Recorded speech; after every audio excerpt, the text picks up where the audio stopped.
We're going to go now to Twitter, and I have a tweet question because our time is running out, and I want to make sure our online folks get in as well.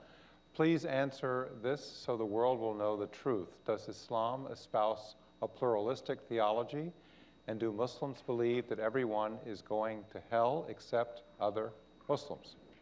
So a theological question. Is there a pluralistic theology within Islam? Is the idea that everyone is going to hell except other Muslims, which of course within Christianity we have nothing like this at all. In Christianity we have no debates about this issue at all. Everyone is We'd going be here to all hell. night, wouldn't we? No.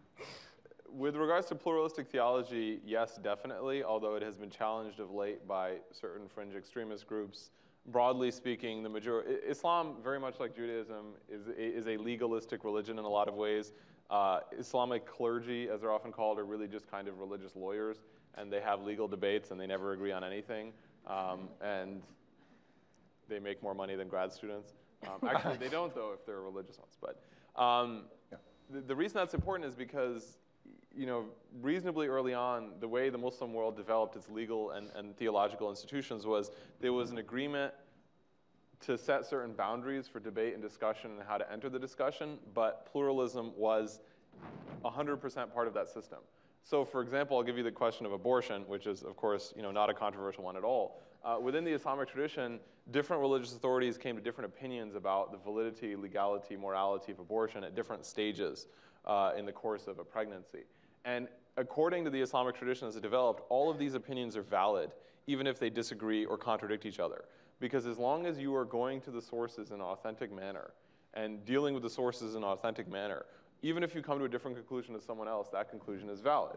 I mean, you see this in Islamic economic theory all the time. Some people espouse something more socialist. Some people espouse something more free market. There's no arbitrator because in the Muslim tradition, there is no prophet left to tell you you are right or wrong conclusively.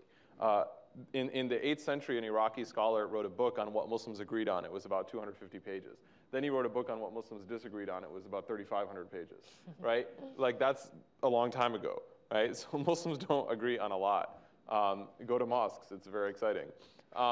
As for the question of you know, heaven, hell, I mean, there are certainly Muslim groups who espouse this view that only Muslims can go to heaven. However, the prevailing Muslim attitude towards this is that nobody knows. The Prophet Muhammad himself says, I don't know where I end up, right? So the attitude is you suspend judgment because God is judge, right? God is the most just. So nobody knows what's in anyone's heart except for the divine. So to start to say this person's going to heaven, that person's going to heaven, is a deeply uncomfortable place to be theologically, as I'm sure we would all agree. Are there Muslims who believe stuff like that? Yeah, I mean, you know, like as you said, there are Muslims who believe really strange and stupid things, right? Like this. Just like you get people who believe really problematic things and who justify really heinous acts in the name of religion, you get it across the board. That doesn't mean that that's an Islamic position from within the tradition exclusively and overwhelmingly.